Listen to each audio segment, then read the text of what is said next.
bakunzi ba BTM TV muraho mumeze neza, Imana yo mu ijuru iduhane umugisha.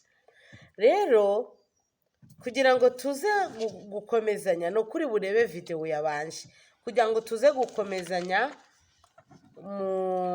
muri iyi video ya kabiri, nuko uri bwumve video ya mbere kugira ngo ziriya mpano zose Uwiteka Imana atanga tuzisobanukirwe neza.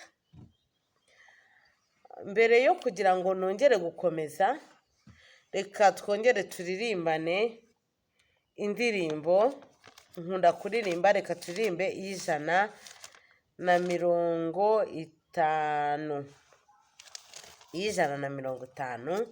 mu ndirimbo zo gushimisha Imana.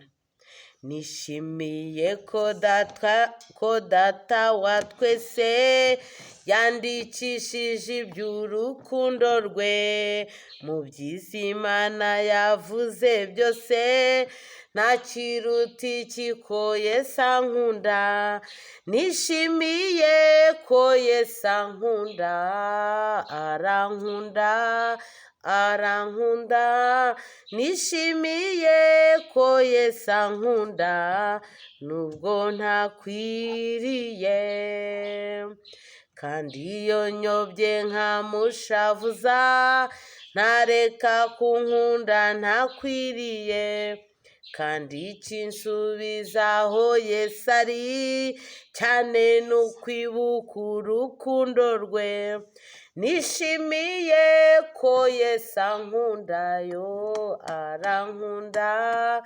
arankunda.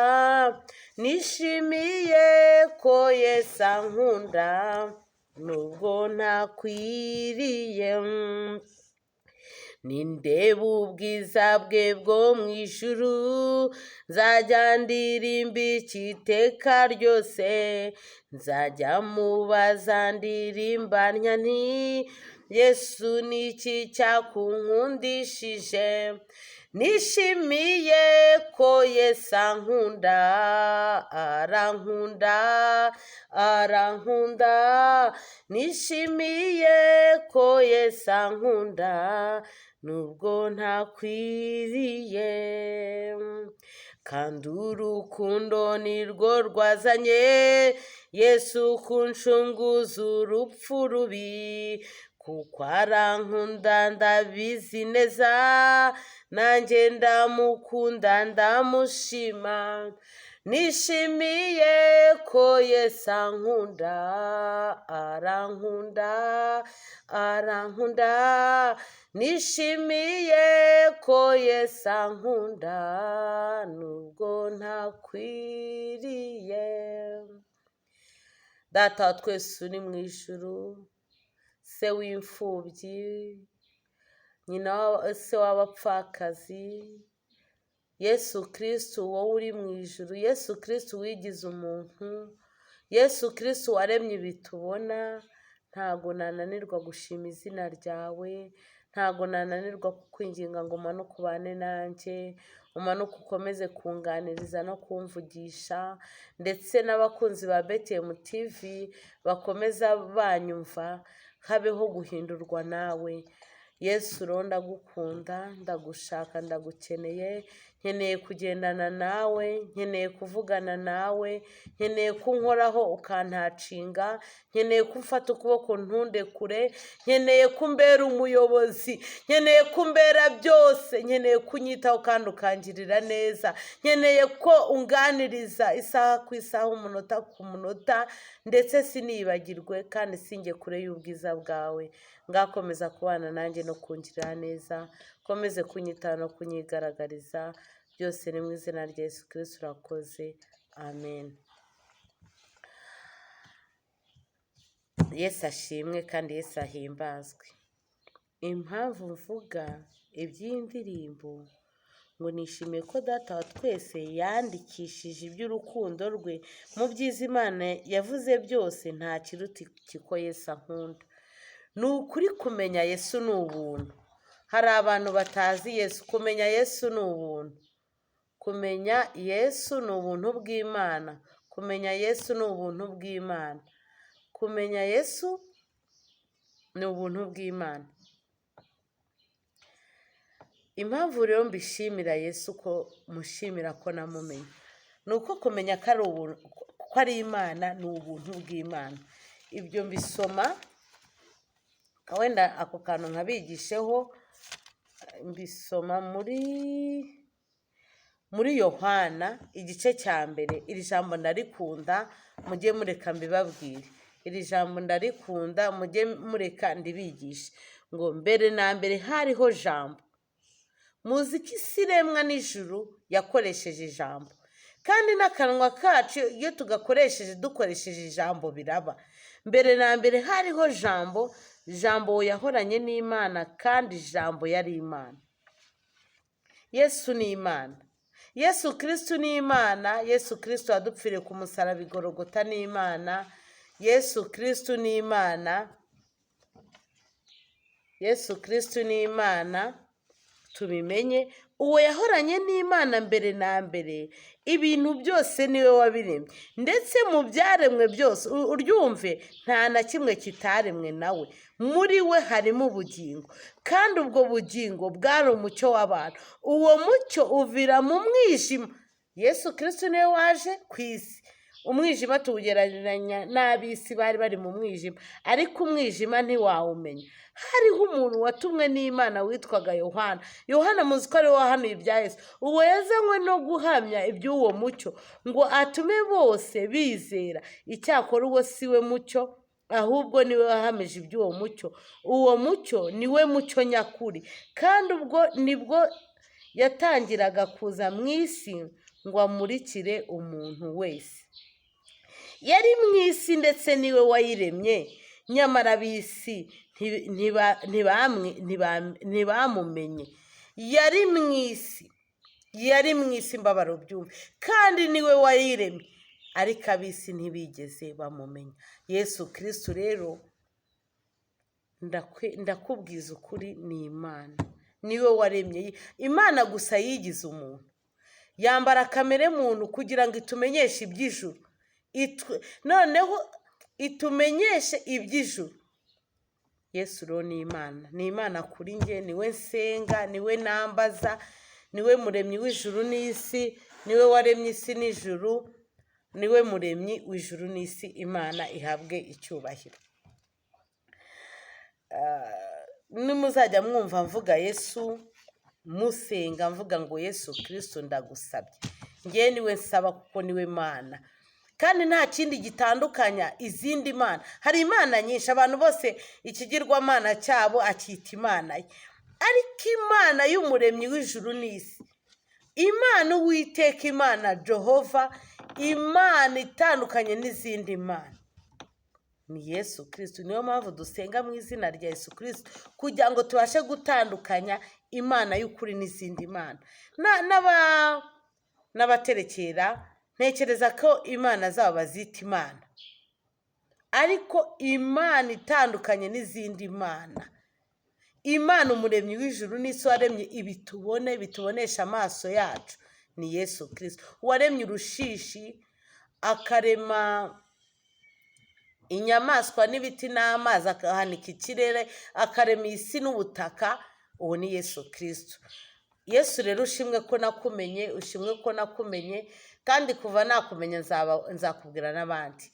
Imana rero yagize 3 fonction nyine: ni Imana Mwana, ni Imana Data, ni Imana Mwana, ni Imana Mwuka Wera, kuko yadusigiye Umwuka Wera ngo azatubere umuyobozi.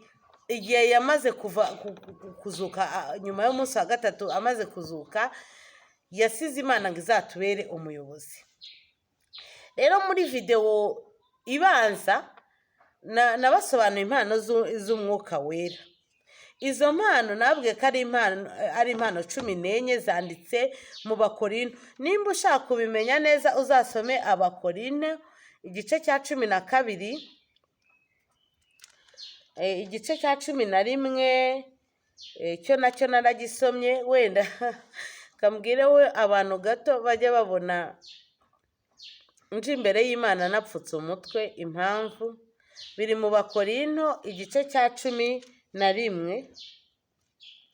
haranditse ngo mugere ikirenge mu cyanjye nk'uko nanjye nkigera mu cya Kristo. Ni ukuvuga ngo ndababwira kuko mwibuka ibyo nabigishije byose mugakomeza imigenzo nk'uko nayibahaye, ariko ndashaka yuko mumenya ko umutwe w'umugabo wese ari Kristo.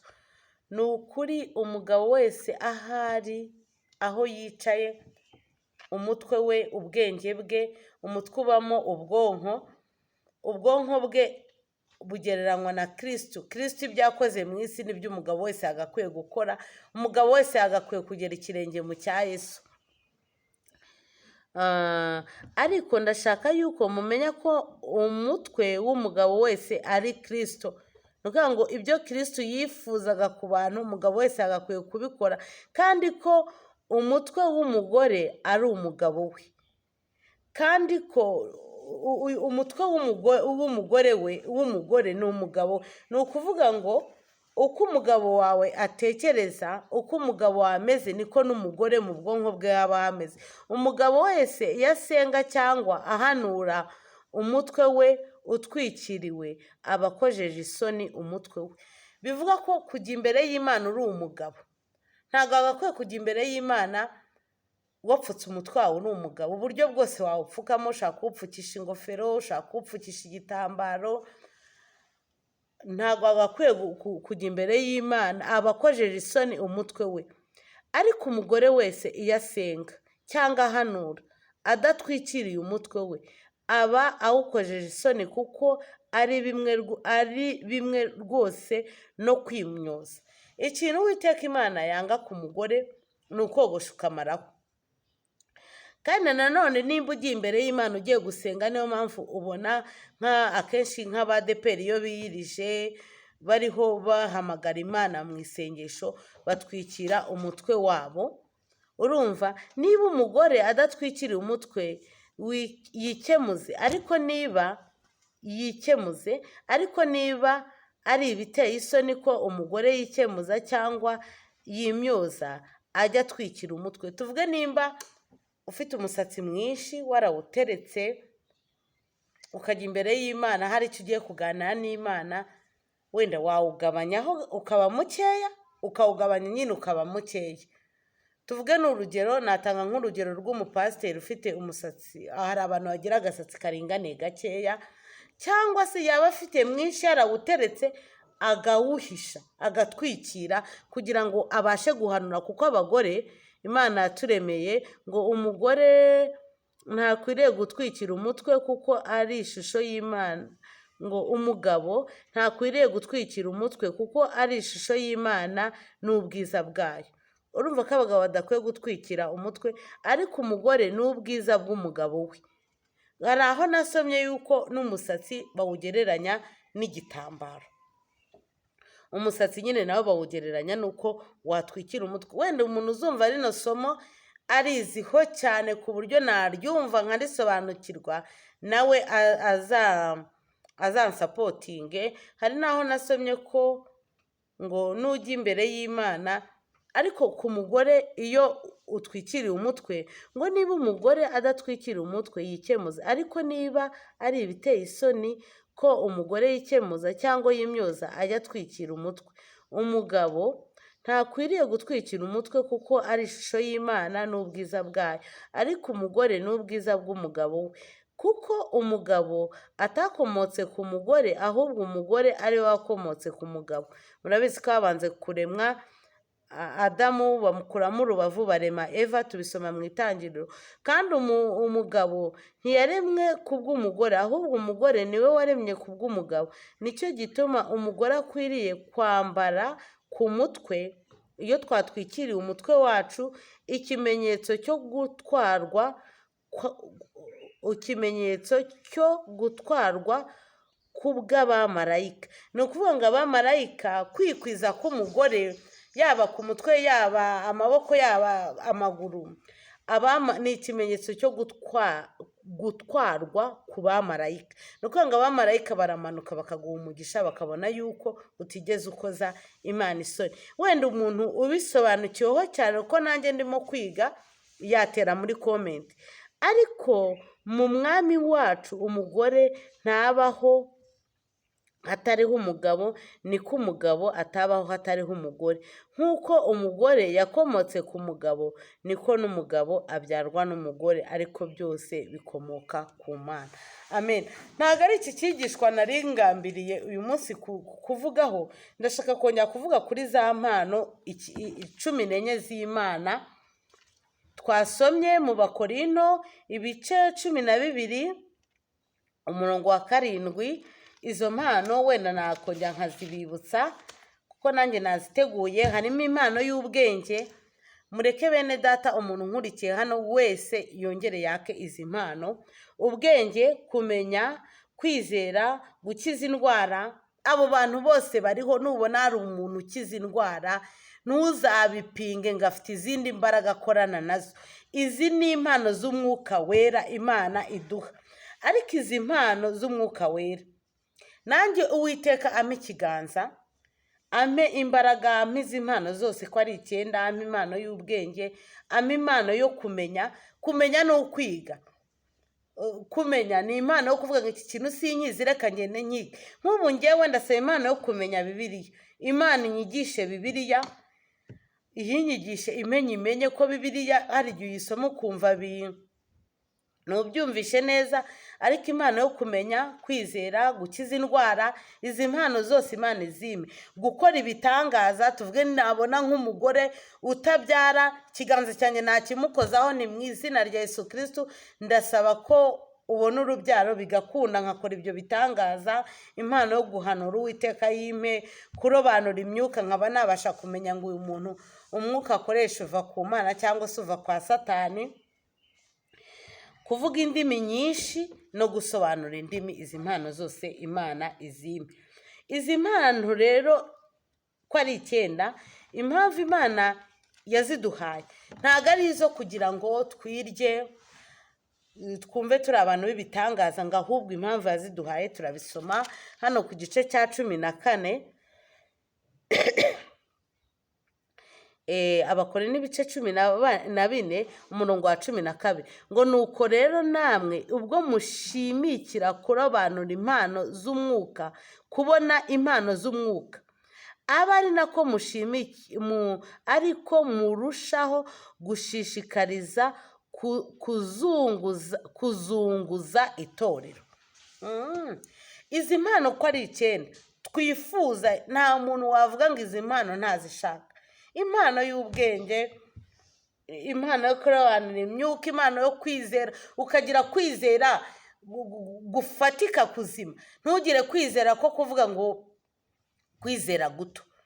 Kwizera ni kwizera kunini, ikintu wumva abandi badatekereza ko bakora, ukumva ko wagikora kandi ugishoboye.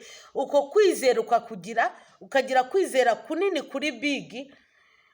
Tuvuge n'urugero, ushaka kuba ufite nk'amafaranga yakubaka nk'inzu ya konoshi, ariko wowe ukagira kwizera kwakubaka nka etaje wenda nka nivo nka 60. Uko kwizera ukakugira kukava ku Mana. Uko kwizera nta handi kuva ku Mana. Ngize impano rero nizo kungura itorero. Itorero ntabwo navuga ngo itorero ni idini runaka, usibye ko ntabwo navuga ngo itorero ni idini, ahubwo itorero ni abantu Imana yashyizeho ibimenyetso. Ni abantu Imana yatoranyije, ikagutoranya ikavuga ati aho waba uri hose impano z'umwuka wera ndazikwigisha. Nawe rero wamara kuzimenya ukajya kuzibwiriza ahandi. Hari za mpano za gishumba nanone nababwiye, impano zo kuvuga ubutumwa, intumwa, kuba umwungeri, kuba se umwigisha, kuba se umubwirizabutumwa cyangwa se umuhanuzi. Izo ni izindi mpano nazo Imana yaguha. Ariko izi mpano zose kuko ziva ku Mana, izi mpano zose nanjye Uwiteka Nyiringabo Imana azima. Rero ikintu navuze, izi mpano uwiteka nyiringabo imana yo mu ijuru izime. Izi mpano ngo ikintu imana izizanira ni ukugira ngo utajarajara, ngo uve mu idini rimwe ujye mu rindi, uve mu rindi ujye mu rindi, uve mu rindi ujye mu rindi, ntabwo ujarajara, sibyo? Umuyaga ntabwo iza ngo ubukubite ngo ubyemere. Rero uwiteka nyiringabo imana ikomeye, imana yumva gusenga, izi mpano zose ziva ku mana, uwiteka imana aziduhe. Hari irindi jambo, izi mpano rero iyo wamaze kuzigira zirimo ibice bitatu. Harimo impano ugira ukaba ufite ijisho ry'Imana. Imana irabona, Imana irumva, igira ijisho. Izo mpano ubona ukagira ijisho ry'Imana ni impano y'ubwenge no kumenya no kurobanura imyuka. Iyo ufite impano y'ubwenge ukagira impano yo kumenya no kurobanura imyuka, uba ufite ijisho ry'Imana. Iyo ufite impano yo kwizera ukagira impano yo gukora ibitangaza no gukiza indwara, ni eshatu, uba ufite ijisho, uba uvuga ko Imana ari inyamaboko. Uba ufite impano ikwereka yuko Imana ari inyamaboko. Kwizera, gukiza indwara no kurobanura imyuka. Kwizera, ibitangaza, gukiza indwara. Kwizera, ibitangaza no gukiza indwara, uba uvuga ko Imana ari inyamaboko, sibyo? Hakazamo iyindi mpano y'itangazamakuru, ni kuvuga mu ndimi nyinshi, gusobanura indimi no guhanura. Bari abahanuzi bari mu itangazamakuru, bafite impano bavanye ku Mana yo gutangaza amakuru, ni ukuvuga indimi nyinshi, gusobanura indimi no guhanura. Ubu uri mutangaza amakuru azaba. Imana rero ifite ibi bintu byose, ariko mu mpano muri zino mpano twize zose ko ari 14 zirimo ibice bitatu. Ngewe nazishyira mu bice bitatu, ariko umwigisha yazinyigishije yazimbwiye mu bice 4. Nge nazishyira mu bice bitatu. Hari impano karemano. Izi mpano karemano ni impano nyine zigaragaza ko hari abantu barota batanakijijwe ibintu yarose bikaba. Abafite impano karemano bivuga ko umuntu wese aho aturuka ku Mana. Na babandi no guhitamo inzira zikujyana kwa Satani ntibikuraho yuko ufitanye connection n'Imana. Niyo mpamvu hari ibintu abapfumu bashaka kukubwira bikaba, cyangwa se abandi bantu batakorana n'Imana nyamana yo mu ijuru Yesu Kristo bakaba bakubwira ibintu bikaba. Hakaba n'Imana rero itangwa n'Imana. Imana kera yari yitwaga Uwiteka, yitwaga Jehova ushobora byose. Uyu munsi Imana yitwa Yesu Kristo kuri njyewe, according to me. Yesu Kristo rero hari impano yaguha. Izo ni impano zituruka ku Mana, nizo za mpano 9 z'umwuka wera. Urumva? Akaza n'impano z'umwuka wera. Hari impano zituruka ku Mana, hakaba n'impano zituruka ku mwuka wera, hakaba n'impano karemano. Mureke rero dusabe Imana idusobanurira icyatuzanye ku isi. Kubera iki wavutse mu isura muri iyo shusho? Kubera iki wavutse muri iyo shusho? Niye mpamvu waje hano ku isi? Kuki waje muri iyo shusho? Ishusho urimo kuki ariyo wajemo? Forume yawe ko mama wawe na papa wawe bamaze kukubyara, iyo forume yahise ihinduka. Nta mwana uzarebe n'impanga n'abo twita vrejimo, ntago baza exactly basa. Rero izi mpano ziva ku Mana, dusenge Yesu, kuko duhamagaye Yesu niwe udusobanurira. niwe uduha kwizera gufatika, niwe utuzamura akatujyana mu yindi si. Dusobanuze Yesu impano zacu tuzimenye, kuko ushaka kwisanga ufite nk'izi mpano eshatu twagiye tubona. Ushaka kwisanga ufite nk'impano eshatu twagiye tubona. Twabonye ko impano eshatu, twabonye ko ushaka kugira impano y'ubwenge, kumenya. Ubwo urumva iyo wize cyane urimo wiga ugasoma ibitabo byinshi, ugasoma ku bwonko bwacu, numvisha abahanga bavuga ngo dukoresha 10% nabwo nibugeraho. Urumva ubwonko ni bunini, kuko umuntu wakomeje agasoma ntibyigeze bihagarara. Ngavuga ati narasomye maze gusoma ibitabo 500 birahagarara, ibindi ntibyajyamo. Ubwenge no kumenya no kurobanura imyuka ni impano zigendana. Ubwenge, kumenya, kurobanura imyuka.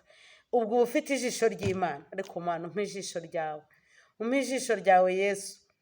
Ubwenge, kumenya, kurobanura imyuka, ufite ijisho ry'Imana.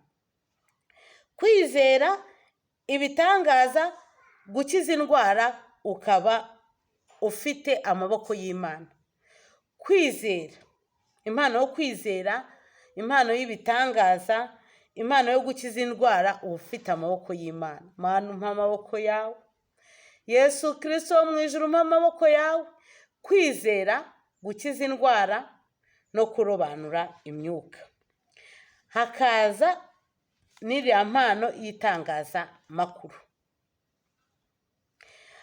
kuvuga indimi nyinshi. Urumva abantu n'ubutuwe bazi indimi nyinshi. Nge nabishyize no mu mubiri.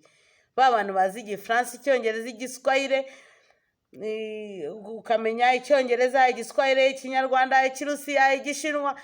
Kumenya izo ndimi nyinshi no gusobanura indimi, harimo na za ndimi z'Imana zindi abarokore bajya bavuga, abantu bikabanana kuzisobanura, cyangwa se no kubasha kuba wakora transaction, wenda ugakura Ikinyarwanda mu Gifaransa, gutyo ugenda ubihuza. No guhanura n'impano y'ubuhanuzi. Uba ufite impano y'itangazamakuru. Ubwo Imana ni inyamaboko, Imana nivuga ibizaba itangazamakuru. Ubwo hari amakuru yabaye kera, nazaba narimo kuba uyu munsi, nazaba mu gihe kizaza. Imana itangaza amakuru, Imana igira n'amaso. Turabifashe.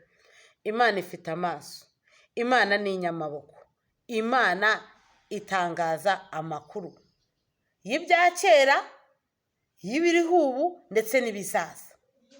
Si 9. Ubwo ni ukuvuga ngo ubwenge, kumenya, kugira impano y'ubwenge no kumenya. Niyo twabisubiramo tukabifata mu mutwe. Kumenya ubwo ni ukwiga, ugasoma ibitabo, ukagerageza kwiga iby'abandi bantu, ibyo wize mu ishuri, ibyo utize mu ishuri, ibyo byose ugasaba Imana. Harimo ubwenge, harimo kumenya. Ubwenge, impano y'ubwenge, kumenya, kurobanura imyuka. Urumva kumenya kurobanura imyuka. Umuntu yavuga ukamenya ngo ubutumwa arimo kuma ntabwo buva ku Mana pe, bufite ahandi hantu burimo kuva.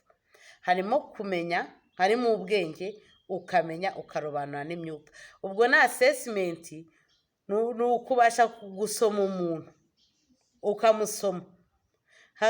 Ubwo icyo gihe ni amaso y'Imana. Noneho amaboko y'Imana, amaboko harimo kwizera.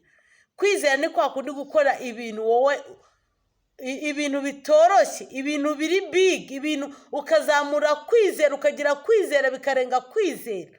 Izo ni impano z'umwuka wera. Harimo kwizera, kurambika ikiganza cyawe ku barwayi bagakira, gukiza indwara. Urumva harimo kwizera, hakaza gukiza indwara no gukora ibitangaza. Kwizera, ugakiza indwara, ugakora ibitangaza. Ubwo niba abantu basenyera nk'abantu batabyara bigakoreka. Nidushaka mu kanya tuze kubiboroka.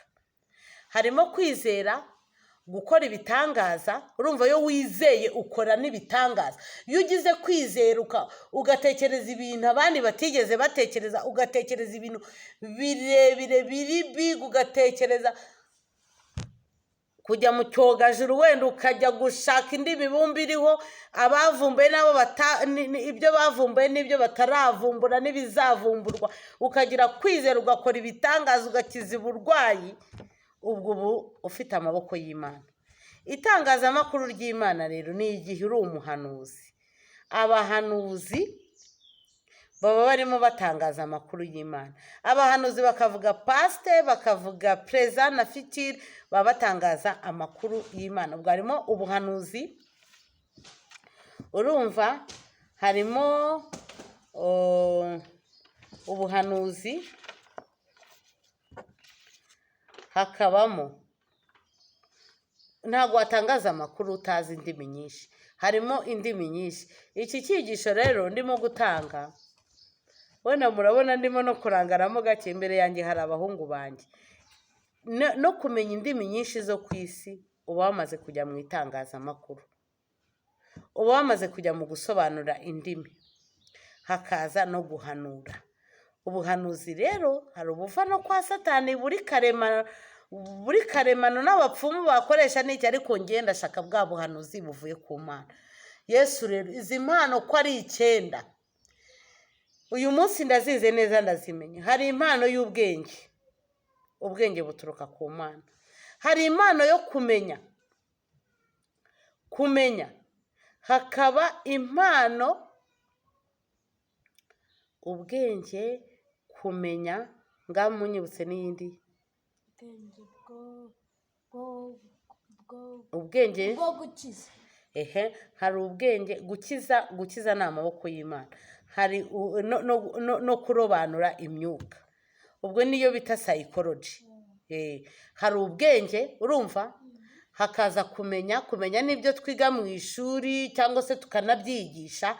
Niyo mpamvu ibintu byose uzamenya ntabwo ari byo mwarimu azaba yakwigishije, nawe uzagenda ushaka ibindi. Hari ubwenge, hakaza kumenya, hakaza kurobanura imyuka, biri mu mpano twita ijisho ry'Imana. Hakaza amaboko y'Imana, impano zigaragaza ko Imana ari inyamaboko. Harimo kwizera, sibyo? Hari ukabyizera, wamara kwizera ibyo bintu wizeye, ugakiza uburwayi, ugakora n'ibitangaza. Hari abantu bakora ibitangaza, hari abantu bakiza uburwayi. Urumva, kwizera nyine ni ugukora ibintu binini birenze ubushobozi bwawe. Ntabwo ugomba gukora ibintu ushoboye, ahubwo ugomba gukora ibintu birenze ubushobozi bwawe. Ugakora ibintu binini birenze ubushobozi bwawe, ugakora ibitangaza. Bari abantu bavuga ngo waba utabyara bakavuga ngo byara mu izina rya Yesu. Ni ugukora ibitangaza. Ayo ni amaboko y'Imana. Mana, nanjye amaboko yanjye uyagira amaboko y'Imana. Ugakora ibitangaza, sibyo? Hari kwizera, gukiza indwara no gukora ibitangaza. Imana ni inyamaboko. Itangazamakuru rero harimo kuvuga indimi nyinshi, gusobanura indimi n'ubuhanuzi. Izo mpano zose gitari kisungwa n'amahanga uzime. Ndumva rero impano z'Imana tuzize, ariko mbere yuko turangiza hari ijambo nkunda, reka naryo ndibabwire, riri muri Mika ibice 6 umurongo wa 8. Mika ibice 6 umurongo wa 8, reka aba ari ryo wenda twavuga ngo turangirizaho. Haranditse ngo, ni ibintu Imana yatubwiye ngo, yewe mwana w'umuntu we, yakweretse icyiza icyo ari cyo. Icyo Uwiteka gushakaho ni iki? Ni ikibazo nyine bakubaza. Icyo Uwiteka gushakaho ni iki? Ni ugukora ibyo gukiranuka no gukunda kubabarira no kugendana n'Imana yawe wicisha bugufi. Izi mpano 9 zose niyo wazigira, cyane cyane impano y'ubuhanuzi. Yo ni impano irenze, ubwo iyo ubuhanuzi iri mu itangazamakuru, ariko uticisha bugufi ngo ibyo ngo umva yewe mwana w'umuntu we yakweretse icyiza icyo ari cyo, icyo Uwiteka gushakaho ni iki? Ni ugukora ibyo gukiranuka. Ubwo urumva ni ugukiranuka ku gato no ku kanini, mbese no gukunda kubabarira. Ntushaka gukiranuka udakunda kubabarira. Njye rero abantu bose dufitanye ibibazo narabababariye, nubwo wabona wenda ntateye intambwe ngo nkwegere, ariko narakubabariye pe, narakubabariye kuko nawe nturamenya Yesu uwo ari we. Ngo niyo mpamvu hari igihe nshishamo nk'umuntu wera twaragiranye utuntu, nkamwandikira nka mesaje nkamusaba imbabazi. Urumva ngo gukora ibyo gukiranuka no gukunda kubabarira no kugendana n'Imana yawe wicisha bugufi. Ikintu cyose, impano zose wagira impano y'ubwenge, ukagira impano yo kurobanura imyuka, ukagira impano y'ubumenyi, ugasoma ibintu byinshi iby'isi byose niyo wabishyira mu bwenge bwawe. Ubwo urumva uba ufite ijisho ry'Imana, ukagira amaboko y'Imana, ukaba umunyamaboko, ukagira za mpano zo gukiza indwara, zo gukora ibitangaza, izo kwizera ugakora ibintu abandi bantu badashoboye, ukagira n'ubumenyi bw'Imana n'itangazamakuru riva kwa Yesu, ariyo mpano y'ubuhanuzi, impano y'indimi nyinshi no gusobanura indimi. Ariko ntugende wicishije bugufi, ntusabe imbabazi, ntubabarire. Ariko kubabara ntibyoroshye, nanjye Uwiteka akomeza abishoboze. Ni ibintu bitoroshye, ariko kugira ngo tubishobore ni uko habaho gusenga cyane. Uwiteka rero Imana abidushoboze. Urumva ngo no kugendana n'Imana yawe wicishije bugufi. Yesu we, ukagendana n'Imana yawe uri hambo, wicishije bugufi, utiyumvishe nk'umuntu w'ikirenga, utiyumvishe nk'umuntu w'umunyabwenge, nk'umuntu wamenye isi akayisobanukirwa, akamenya guca munsi y'ubutaka, hejuru y'ubutaka, akiga psychology. Niyo twumvishe yuko ari ukurobanura imyuka, ukaba wabasha kwasesinga umuntu, ukamusoma, ukamumenya. Uwiteka dushoboze, narangiza duhe na zino mpano za gishumba, arizo twabonye ko ari impano yo kuvuga ubutumwa, yo kuba umwungeri, yo kuba umwigisha, umubwirizabutumwa se n'umuhanuzi. Kandi ibi byose nanjye ibi mbigishe, nanjye nibyo nize. Ibi mbigishe nibyo nize, ariko ndumva ndangije. Abahungu banjye nigishaga ibi bintu bandi imbere. Ni impano 9, ni impano y'ubwenge. Tugiye kubisubiramo kugira ngo ugire ijisho ry'Imana. Ubwenge, kurobanura imyuka, sibyo? No kumenya rero, umenya ibyo mwarimu yakwigishije n'ibyo atakwigishije, nawe ukagira ibyo wiyigisha, sibyo? Icyo gihe uba ufite ijisho ry'Imana, sibyo? Twabonye kugira amaboko y'Imana ni gukora ibitangaza, gukiza indwara, impano yo gukiza indwara, impano yo gukora ibitangaza, sibyo? No kwizera, ukizera iby'abandi bantu ibyabananiwe, ukabyizera ukumva ko ubishoboye. Bakunzi ba BTM TV rero, ndagiye, ndumva uyu munsi ndangirije kuri izi video. Reka noneho nsenge, nsaba Imana kubana nanjye uyu munsi, kandi nanabasezera. Bye. Reka dusenge dushima Imana. Yesu, papa wanjye, papa wo mu ijuru, papa wa hano ku isi, papa undinda, papa unyitaho. Amavideo uyu munsi ngiye kupublishinga uyaherekeze, kandi urusheho kunyigisha no kungirira neza no kunyitaho. Kandi izi mpano zose ko ari 9, nkeneye kugira amaso yawe, nkeneye kugira amaboko yawe, ndetse nkeneye no kumenya amakuru aturuka iwawe.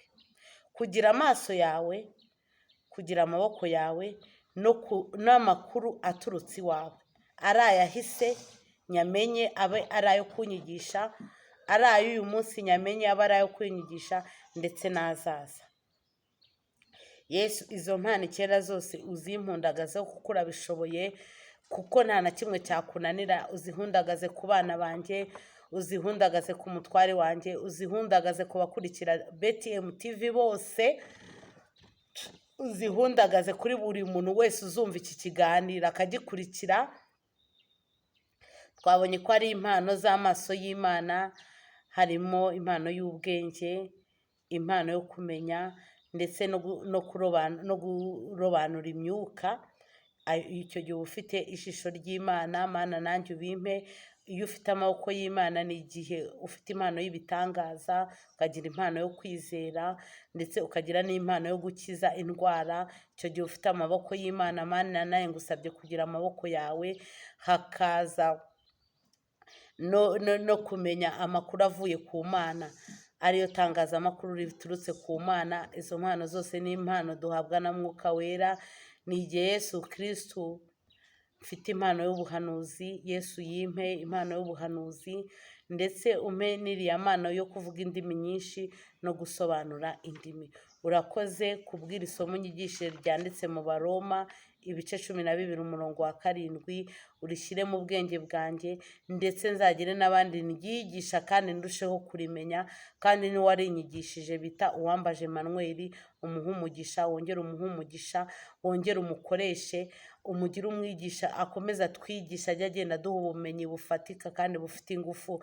Musabiye umugisha rero, sabiye umugisha abari bubyumve, sabiye umugisha buri muntu wese wakurikiranye BTM TV. Imana imuhe umugisha. Nasaba byinshi, ariko ibyo ubona nkwiye aba ari byo umpa, mu izina rya Yesu Kristo urakoze. Amen.